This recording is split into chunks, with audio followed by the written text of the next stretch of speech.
15 अगस्त 1947 के भारत विभाजन के बाद लाखों लोग पाकिस्तान से भारत आए थे। ऐसे में सबसे बड़ा सवाल यह था कि इन लोगों को भारत की नागरिकता मिलेगी या नहीं।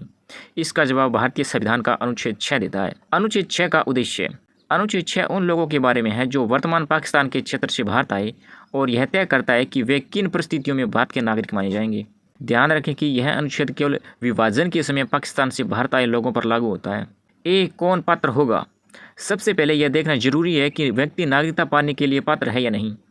अनुच्छेद 6A के अनुसार यदि उस व्यक्ति का स्वयं या उसके माता पिता या दादा दादी या नाना नानी में कोई भी भारत शासन अधिनियम 1935 में परिभाषित भारत में जन्मा था तो वह इस अनुच्छेद के अंतर्गत नागरिकता पाने के लिए पात्र होगा। अगर हम सरल भाषा में बात करें तो यदि व्यक्ति का परिवार मूल रूप से भारत का था, बाद में विभाजन के कारण पाकिस्तान में चला गया या वहीं रह गया, तो उसकी पारिवारिक पृष्ठभूमि के आधार पर वह अनुच्छेद 6 के अंतर्गत विचार योग्य होगा। उदाहरण, मान लीजिए रहीम 1947 में पाकिस्तान से भारत आया। उसके दादा का जन्म अविभाजित भारत के लाहौर में हुआ था, तो उस समय भारत शासन अधिनियम 1935 के अंतर्गत भारत का भाग था। ऐसी स्थिति में रहीम अनुच्छेद 6A की पहली शर्त पूरी करता है। B1 19 जुलाई 1948 से पहले भारत में आने वाले व्यक्ति।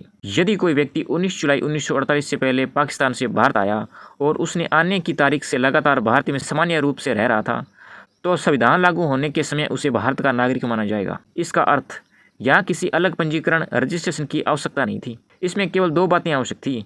व्यक्ति 19 जुलाई 1948 से पहले भारत आ गया हो, आने के बाद वह सामान्य रूप से भारत में निवास करता रहा हो। उदाहरण, मान लीजिए श्यामलाल सितंबर 1947 में पाकिस्तान से भारत आ गया, इसके बाद वह लगातार भारत में रहता रहा, तो 26 जनवरी 1950 को संविधान लागू होने पर वह स्वतः ही भारत का नागरिक माना जाएगा। 20 सेकेंड 19 जुलाई 1948 या उसके बाद भारत आने वाले व्यक्ति।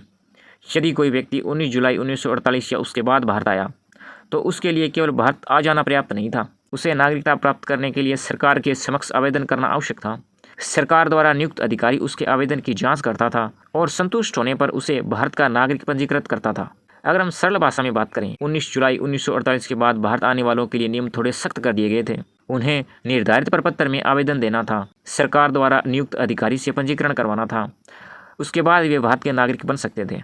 उदाहरण, मान लीजिए मोहन वर्ष 1949 में पाकिस्तान से भारत आया। उसे नागरिक बनने के लिए सरकार के पास आवेदन देना होगा। यदि अधिकारी उसका पंजीकरण कर देता है तो उसके बाद वह भारत का नागरिक माना जाएगा। अनुच्छेद 6 की महत्वपूर्ण शर्त। यदि कोई व्यक्ति आवेदन करने से पहले कम से कम 6 महीने तक भारत में निवासी नहीं रहा तो उसका पंजीकरण नहीं किया जाएगा। यानी जो व्यक्ति 19 जुलाई 1948 के बाद भारत आया उसे कम से कम 6 महीने भारत में रहना होगा, उसके बाद ही वह नागरिकता के लिए आवेदन कर सकता है। 19 जुलाई 1948 का महत्व। अब प्रश्न उठता है कि संविधान में 19 जुलाई 1948 की तारीख ही क्यों चुनी गई? क्योंकि इसी दिन से भारत सरकार ने पाकिस्तान से आने वाले लोगों के लिए परमिट व्यवस्था लागू कर दी थी।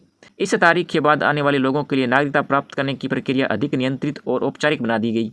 इसीलिए अनुच्छेद 6 में दो अलग अलग श्रेणियां बनाई गई। इसमें पहली थी 19 जुलाई 1948 से पहले आने वाले और दूसरी थी 19 जुलाई 1948 के बाद में आने वाले।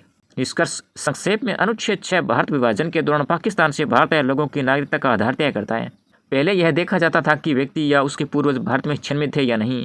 इसके बाद 19 जुलाई 1948 की तारीख के आधार पर दो अलग अलग नियम लागू होते हैं। 19 जुलाई 1948 से पहले आने वाले व्यक्तियों के लिए सामान्य निवास के आधार पर नागरिकता मिली, जबकि उसके बाद आने वाले व्यक्तियों के लिए आवेदन, पंजीकरण और कम से कम 6 माह का निवास आवश्यक किया गया।